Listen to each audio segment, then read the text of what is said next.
Tranquility Base here. The Eagle has landed.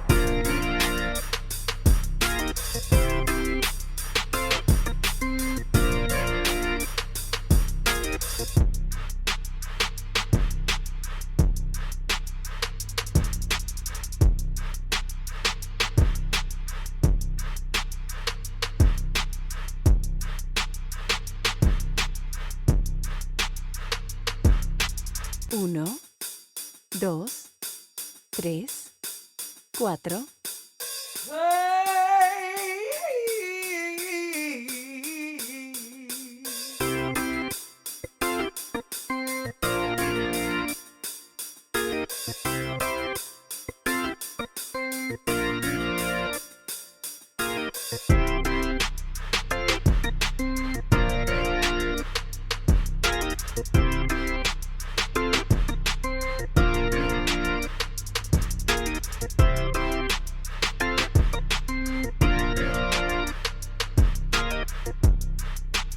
All right, check one, check two. This is it. We are doing it. Welcome to the Cannabis Coffee Hour with your host, me, Rob Cantrell. Oh man, I got a great episode of great guests coming to you from hot Atlanta. This comedian is so funny, so on point, so in the moment, right here, right now. Super artistic, super creative, but yet super down to earth, coming with pure jokes of fire. Give it up for Joyelle Johnson, everybody. What up? How's everybody doing? Good morning, good afternoon, good evening. Oh, good morning, good evening, good all around the world, in the internet, and back to you, Joelle. How are you doing in Atlanta this morning? I'm having a great time. We're here. It's quiet outside. No one's yelling outside my window. I was just in New York for a month, so it's nice to be back down in Atlanta where I can just be peaceful. Yeah, you just want to eat some peach pie. You want to get some iced tea. You want to see some dandelions. I want to lay down on the lawn and look at the dandelions and feel that peach pie, peach iced tea, peach trees. Everything's peaches down here. Do you like peaches? You know what's funny? It has to be a good peach, and they have to be ripe. I don't know when they're in season. I'm not sure about that. Sometimes I get it too early and I bite in and I'm like, I fucked up. Yeah, be all hard and stiff. But if you catch it right on, there's a certain summer night. Yeah, it's like a week. There's a week that I found it, but it's not always. But they gotta be old lady like. They gotta be just like soft and furry. They gotta have the old lady mustache, and they gotta have a skin like an old lady. But when you bite into that bad boy, it sings of good flavor. A good peach, that's a good flavor. Yeah, so I'm in the peach state, chilling. What'd you get for breakfast this morning, Joelle? What's your morning routine these days? What are you vibing on? Well, I don't do mornings. I'm an afternoon girl. So my routine, I am now into coffee because of my domestic partner. So I wake up in the morning and I put fresh coffee into a coffee grinder, whatever. That's how you do it. We have a pour over. We got a little single pour, John. And now I'm silently correcting your grammar with my cup. And this is my coffee cup in the morning. And it's funny because now I drink coffee and I forget to eat. It'll be hours into the day before I eat. Oh yeah, I only go on one meal a day. I go a smoothie, a ton of coffee, a ton of weed, and some banana bread, and some muffins that are laying around, and then dinner time or late burrito time. So it's late burrito, late sandwich. I like sandwiches, but it's a lot of bread these days. Just like if you're just hammering sandwiches every week, it's just a little much. Yeah, I guess so. Because I'll do like sometimes a hash brown in the air fryer. I love the air fryer. Oh my gosh, you have an air fryer and you go hash browns. Now, do you cut the potato yourself or you get the frozen joints at like they're already pre-cut? Oh, pre-cut frozen joints, pre-cut. Do you put the Make cheddar them cheese extra in it? crispy. Do you put the cheddar cheese? Do you put the cheese? I can't do cheese. I Oh, you can't gotta do get the cheese. cheese. You gotta get the onion. And then no, I do like the regular. I get so excited because I'm going on a potato kick, man. How good are potatoes? I love them so much. I actually have a cousin down here in Georgia who hates potatoes, and we always talk about how she cannot stand potatoes and she can't like certain fries. She can only do like a skinny McDonald's fry. And outside of that, she hates potatoes. But I love potato. I love carbs. Yeah, I do too. And I am watching my health and I'm totally into yoga and everything. But at the same time, I do love a good, McDonald's French fry. I've always said you can't top that. Maybe you could top it. Maybe a weird steak fry with some Old Bay or some seasoned shit. But a fresh, like the large McDonald's in the red carton, just like salted to the bone. Like you're not going to get any better than that. Yeah, the old school before they started putting whatever the genetically engineered, making the French fries last for 800 years out in petrified wood. Like before that, because now it's like when I eat them, I have like a coating of whatever grease that is in my mouth. Like they're not enjoyable anymore. But when I was a kid, McDonald's fries. Yeah. Like, nobody messing with McDonald's except Roy Roger. I'm a Jersey girl. Roy Rogers fries were really good. I had a birthday at Roy Rogers. You don't even know. I had the cowboy hat and all that, man. You pull up and you would get it would have a holster of fries and you would pull up on that. Yes, it was a fry holster. Yeah, you had the holsters. So on Roy's, you had holsters and Roy's actually had good chicken.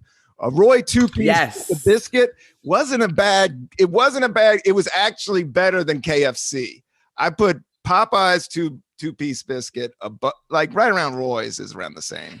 Yeah, the Livingston Mall in New Jersey. Every time we went to Livingston Mall, my mother would let me get Roy Rogers fries and a little kiddie meal. And I think it was like a little drumstick that would come with it. Yeah.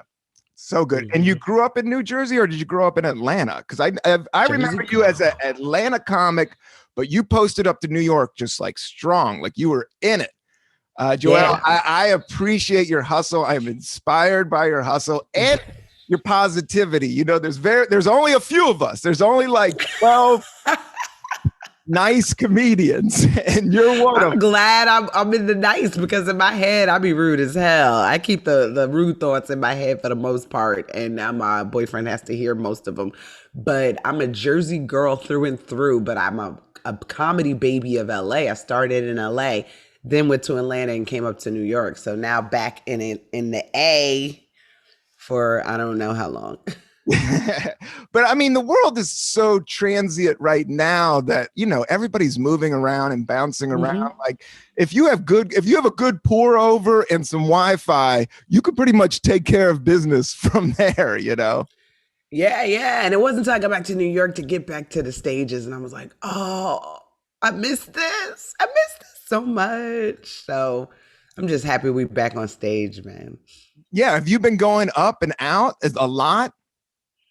In New York, I was going crazy. I was at the Cellar almost every night and doing like Knitting Factory was back and all the little shows, got vaccinated and able to be out in the streets. And then I did my first Atlanta show the other night and it felt so good.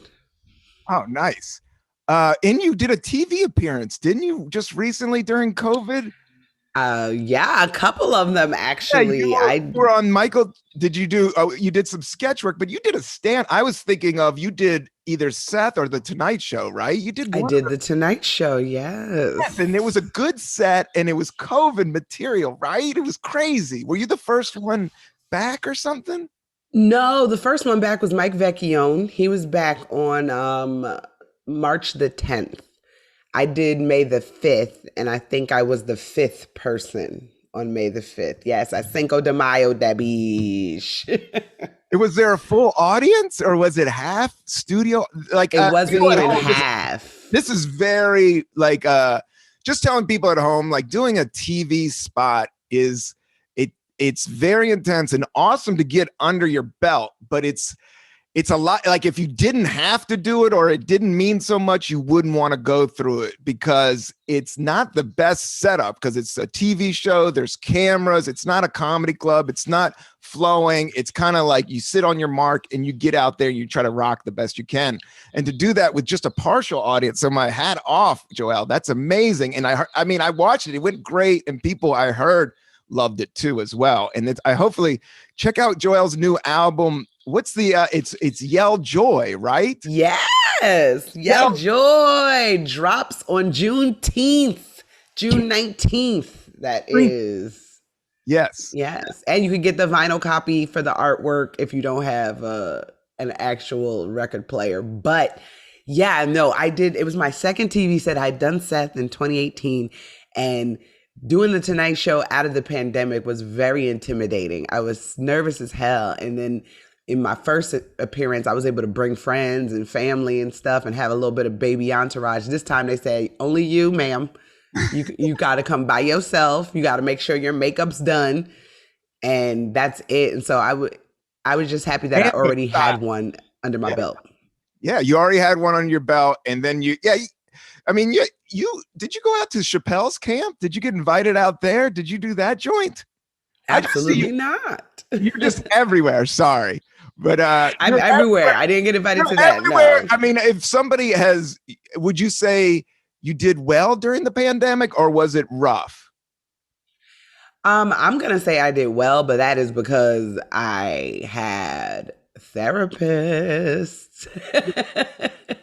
I was crushing therapy because it was hard. It was hard, but I did well. And I got into a relationship right as the pandemic started. We got it together right before it started. And I was able to cultivate a relationship in a year. So that was great. I was able to be a person. Oh, you're killing it. You're crushing it, girl. You are the queen. You are it, Joyelle. I'm so proud of you. I've seen you come along and do your thing. And I always love, I'm not to blow up your spot, but I would say you're a pro-cannabis consumer. I don't know where you're at these days, but I always love smoking herb with you. Yeah, I got my little one hitter.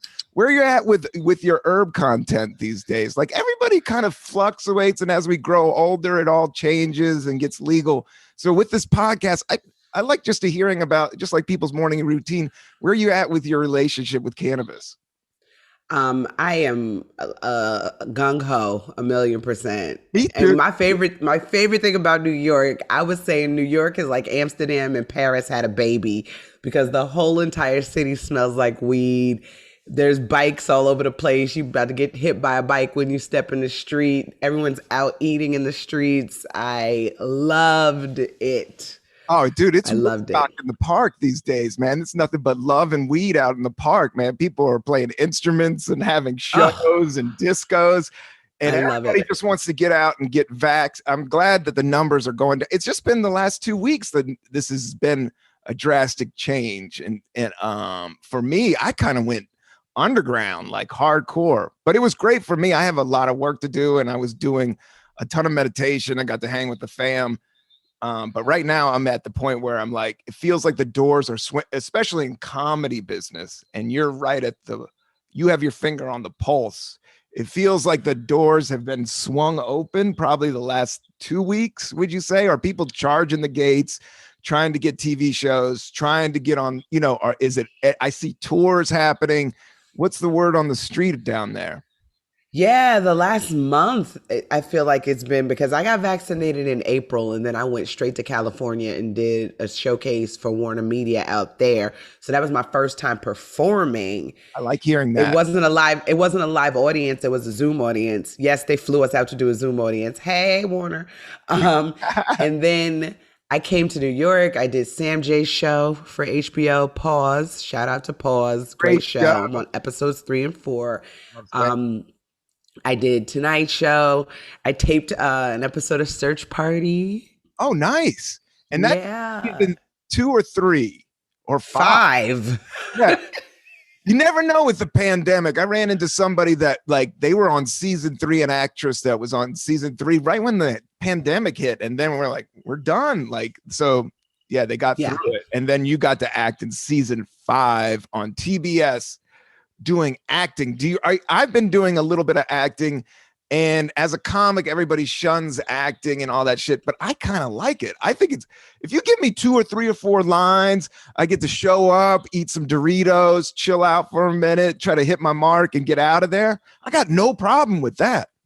Oh, it was a dream. I had like 5 lines. It was an absolute dream. And, it's low pressure. I mean, because the pressure's on you.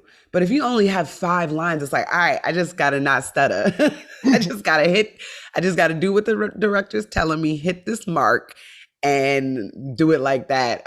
So I was nervous, but John Early, shout out to John. He's such a sweetheart. He was being so encouraging of me. He was just like, oh, Joyelle, you're doing so well. You're doing really well. And I needed to hear that. I really did. He's kind of a master thespian. John Early is thespian. He's a good actor. I mean, he's a goofball. And I know John. I could tell his heart and soul. I feel our hearts are connected. That dude. He's always giving me props, even though we're completely a lot of different. But he's a goofball at heart. Like, he's a pure, funny goofball at heart. But he's got acting chops. Like, he likes acting. He likes Broadway. He knows all the actors. He's hung. He could hang with the best. I love acting. Who was it? Who was the chick? Who's that hilarious chick? Just like Stephen Colbert used to. Oh, Sedaris. Amos Sedaris. Amy? Yeah. Mm-hmm. Love John Early. I saw some shit like she was propping John Early up, and I think Amy Sedaris is like, high level. Like, that's on some. Oh yeah, that's some artists. That's some Erykah Badu. There's the white woman Erykah Badu. Yeah, she's got that white woman Erykah Badu. I don't give a fuck. I'm gonna be me, and I know it's funky and fresh, and you could clown it all you want, but it is what it is, and it rocks the house. That's the energy I love. She's not afraid to be goofy. Yes, goof all day. So this is amazing. I actually have the end of my cannabis here. I did this trick. Have you ever done this? You put a couple buds at the bottom of the grinder, and then at the end of your bag, there's a bottom. If you have a little grinder, there's a pocket. Big one. Yeah, underneath it, is there a bottom of it? Oh, yes, there is a bottom. Yeah, if you put a couple nugs in there right when you get a bag, that will keef out. So that's what I do. So at the end of my bag, I'm like, oh shit, I'm out of weed. And then you get that and it's just all covered in keef. And then you're good for the next couple of days. That's my old little stoner hippie trick. Okay. If you have a grinder, because I've gotten a grinder, and I would say I've been not mad consistent, but I got a good one hitter from Marley Naturals. It's a great glass wooden one hitter that I love, and it's a great taster. But you put a couple of those and just forget about them. Try to forget about them. And then when that day, that's the only thing about herb, it always runs out. Always. I'm trying to get to that point where I'm not low-key panicking when the herb runs out. I think even Seth Rogen, I think everybody I know, like even Snoop Dogg, has that moment like, oh shit, I think I might be out of herb. Snoop, I don't know that Snoop has that moment, because Snoop has a professional roller that he has on, Good in California, retainer, wide open for a while. But you're a show in Utah, you have a connection to a flight, you lose your bags, all of a sudden you're in Cornville. Sometimes, Cornville. Sometimes it's hard to get weed, man. Down south, sometimes how is it in Atlanta? Has it gone legal? Are you still like wigged out if cops roll up if you're pumping a joint or anything? I believe it's decriminalized down here. Last time I checked, they don't have any stores yet, but I believe it is decriminalized. I don't think it's legal, but I think it's decriminalized. And nobody super sweats you that hard. Like, the South hasn't been that. I think Atlanta's always been kind of weed friendly, and because there's music industry there. Would you say, like, as long as there's hippies and bohemians, like, do they sweat? Well, it's funny because people were like, oh, guess what? We can smoke weed in New York now. And everybody's like, all the potheads are like, yeah, like we've been doing. So I kind of feel like I'm one of those people that just smokes whenever I feel like it. So now I'm like, oh, I'm not gonna get arrested. Cool. Yeah, you never got in any trouble. It was your aura. I did 3 nights in 2007 for a joint in the Lower East Side. So I did 3 nights of the Tombs. I did a federal holding cell for over Ooh. Friday, Saturday, Sunday for a half a joint. Oh, because you got arrested on Friday night? Yeah, I got arrested. Oh my goodness. So I think that gave me trauma, man. Like that was crazy. I couldn't take a shit for 3 days. I was in a room. I was about to go to Rikers just for a half a joint and doing a set for like $5, like in the Lower East Side.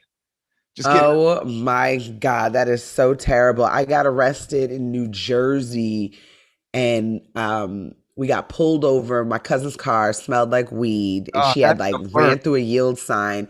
And then I wasn't driving, so I was like, I'm not gonna get arrested. And when I got arrested, I was like, what? Why am I getting arrested? I'm the passenger. And I had 2 vials of vape on me. So they arrested me for the vapes. Oh my God. And I spent time in a cell, and this is when I found out that my wrist is tiny enough to get out of handcuffs. I found that out. All of a sudden, I was sitting there like this, hanging out in her cell. Yeah, because they chained me to a bench in a tiny cell, like for a puppy. And I'm sitting here like, first of all, I'm claustrophobic. I was like, let me get out of these handcuffs. Why y'all got me in these handcuffs? So I got out of the handcuffs. I'm sitting there like I was still in them, but I was definitely out of those handcuffs. And we spent hours because my cousin had a bunch of warrants. You gotta figure out which cousin you're gonna do illegal shit with, because then they get caught. Yeah. And now I'm in jail in the middle of New Jersey. That's the thing about riding with people in cars, man. It's like, yeah, and you're taking on their bullshit, you know? Yeah, it's like asking if somebody's vaxxed these days. You gotta ask, do you have warrants? Yeah. should we be, bitch, don't speed with me. Yeah, don't speed. Or do you have weed? Or do you have an A? Yeah. I don't. Yeah, one of my favorite pieces of advice I ever gave, it was impromptu. My little cousin, I know she smokes weed while she drives. And I just told her, I was like, look, commit one crime at a time. If you're going to smoke weed, don't speed. If you're going to smoke weed, put your seatbelt on. Don't run a red, like, commit one crime at a time. And the next time she saw me, she was like, one crime at a time, right? I was like, yes, thank you. That resonated. You are teaching the children. Hey, you gotta meet them where they're at. No, that's very Zen. I've been meditating and studying. One of the things they are saying, and it makes sense, because in New York you try to multitask, especially in comedy. But at the end of the day, you can only do one thing at one time. You know, even you could stack it. You could try to do multiple things, but really, you know, life forces you to deal with whatever's like, dealing with you right that moment. Yeah, have you seen any music? I know you're a huge Prince fan. I've been going down a Prince wormhole just like lately, just watching all kinds of crazy shit. Did you ever see him live? No, I was just telling my friend who is a musician down here in Atlanta, and we were talking about Prince. I had on my Prince earrings the other day. Yeah. And I was just like, I never got to see him live. And if I could go back in time, if I had a time machine, that would be one of the things I would do. I know somebody that was in First Avenue when they recorded Purple Rain. Oh, wow. Yeah. Yeah, he's heavy, man. He is heavy. You know, he's just a bad little dude that could play guitar. He was little. Yeah, not just guitar. But he could play everything. Yeah. Everything. Yeah. And he had just a great ear, and he did it for all the right reasons. And like, yeah, man, it's a bummer that he left. And I was just saying, like, you're just not going to see that type of talent. Like with computers and shit that we got these days, like he really learned all those instruments, you know, came from parents that taught him, you know, it's just, you know, and then then to do a movie and do an album, it's just, and they be good, you know, it's just amazing. Yeah. Yeah, it is. It really was. What's the last live music you've seen? What was the last?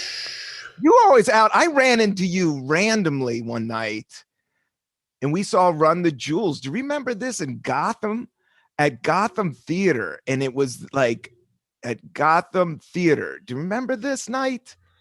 And it was the Roots. And they were doing it in New York. You know, Gramercy? Gramercy, yeah. Not the Gotham. Yes. Remember that? And then The- do you remember and then Run the Jewels played with them. I remember that. And then I ran into you. Oh yeah, because yes. Oh, I was just talking. Was that like a Grammy weekend party? Yes. That it was like a Yeah. I was actually, and I was scared to run into you. I remember this. I was catering at the time. So I had needed some bread. And I was like, I didn't want to run into, I rarely got a catering job. Like it took me a while to get like side gigs, but I remember like I literally was carrying all this food and then I ran into you and I'm a comedian. So I was like, oh, I kept it moving. But that was a sick show. Like that was a sick show. Yeah, did like Miley Cyrus come out on stage at one point? Yeah, Miley Cyrus is out on stage. And this is like a small little venue. And I've played there. Like I've done like big shows there. I've done comedy, open for Kamal there. I did the Marijuana Logs, sold out there. I did Benson's show there a bunch. And I love that theater. They're very weed friendly. Yes, I love that theater. It's a great theater. I opened for Chappelle there once. And who else? Hannibal, I think, did a show with there. Great theater. That night, once again, I was just talking about that the other day because one of my friends was doing video recording that night. And I was just like, yeah, this one time Miley Cyrus came out of Gramercy Theater. He was like, Roots? I was there. I was just talking about that. Yeah. And I don't think I realized you were working. Yeah, you didn't realize I kept it low key because I saw Questlove. I worked for Sweet Chick. So I brought all this Sweet Chick food in because I knew somebody that worked in the kitchen there. And I shook my friends down like, yo, who's got side gigs? I need a side gig. And then they were like, yo, you could run some food for Sweet Chick. So I did that.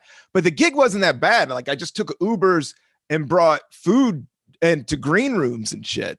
So I remember, I was a little, self-conscious just because I'm in show business and all of a sudden I'm doing the side hustle, which is a part of the gig in New York. You should never be ashamed, but I was just my ego was in that place. Well, at least you weren't like serving at a diner in your hometown. And I know. People you went to high school with, or, it's like I worked at Red Lobster when I graduated high school in New Jersey. And one time a bunch of my friends not friends, like people I knew from high school. And this guy was like, you don't remember me? And I didn't. And one of his friends was like, cause he got fat, right? And it turned out to be embarrassing for him. I was the server and that guy got embarrassed. That's awesome. No, I mean, I'll take your order. My sister worked at Hardee's for a minute. Like she quit, you get those jobs and you just do it. You gotta do the jobs. I was a server for 6 years. Yeah, I was a server for 6 years. Yeah. I did this whole. I catered. I did all that stuff. You got to do, and you got a baby. You got a baby, so yeah. You gotta make this money. Got to make this money. I got to figure it out somehow. But that was a dope night, and that was like the last time I saw some good music. I'm just feeling. I may go to Jazz Fest this year. I may just not do any comedy and just fucking go see some music and see some funk.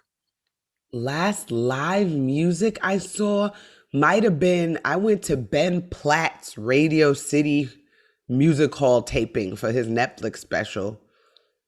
Cool. Is that the last live music I saw? I feel like that was right before the pandemic. Venue. Is it weird to be in Radio City Music Hall? That's like 15,000, right?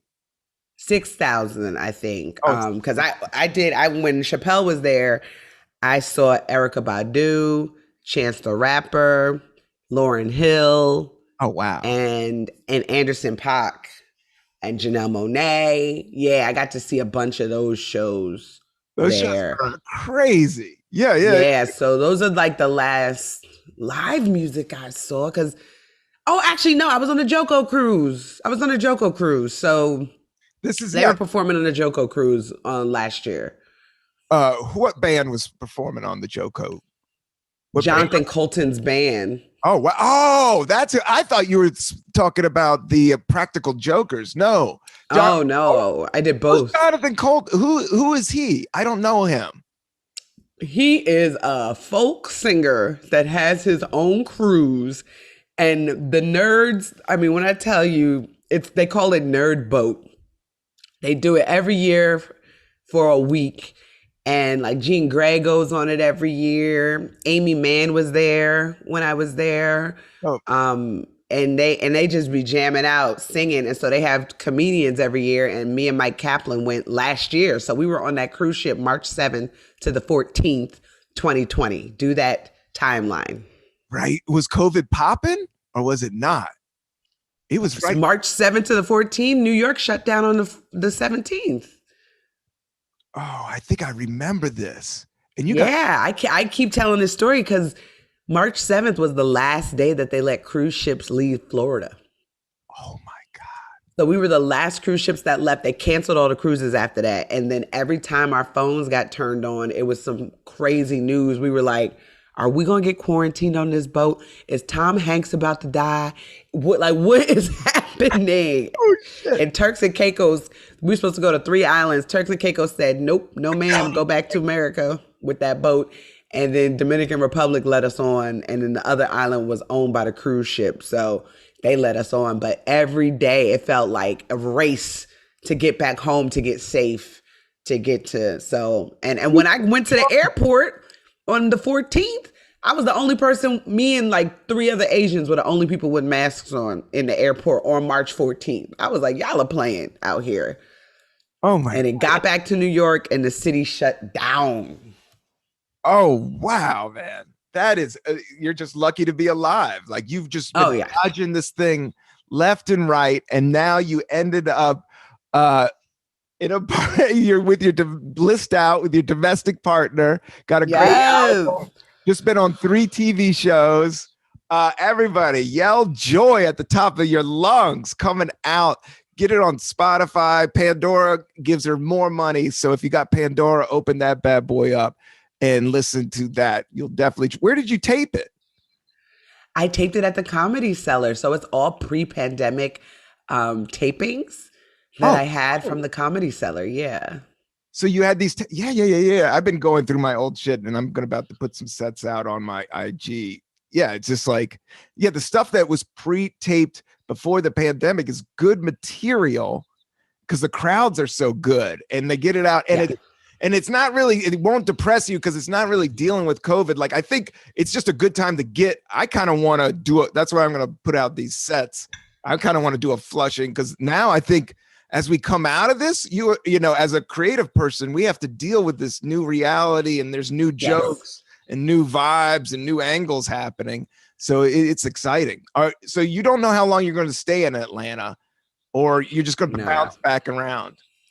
I think they need to come back to New York. I need to come back to New York, but I'm going to be back and forth between here and there because. But I'm sure there's entertainment people in Atlanta, but I'm sure like you're better set up in New York for entertainment. But there is like studios and movies and shit happening down there, right? Huge. It's Black Hollywood down here.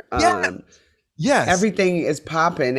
Every Marvel, everything is shooting. America there, right? They did that. Coming to America, they shot. Tyler Perry is his major. So he got a huge, massive deal, like Exxon amount of money. And he put up a film studio and he's just cranking out like films. He has an entire compound. They were able to shoot during pandemic because he has his own compound, acres, like about 15 minutes away from my house.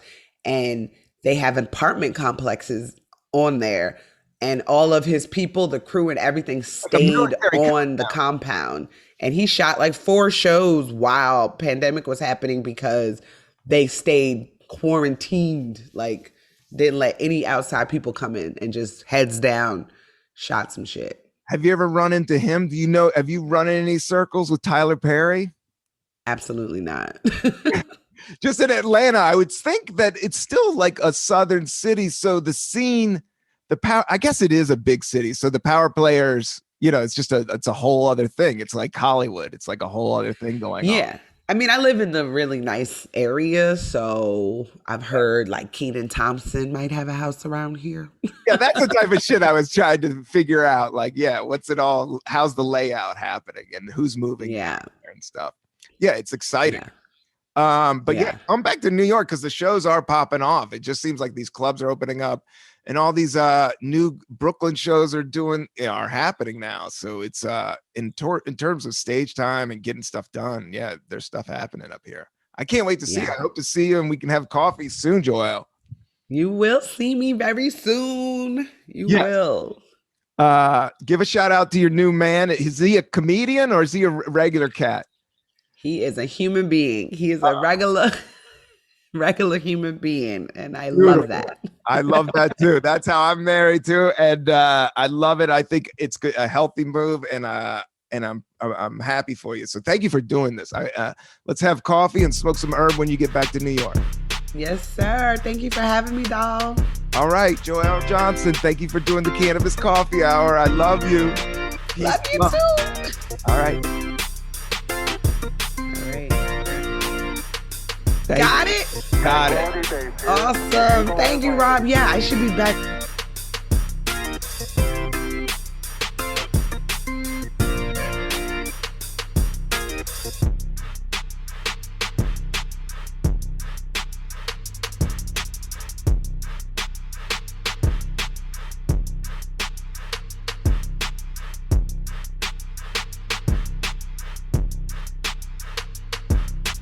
Uno, dos, tres, cuatro.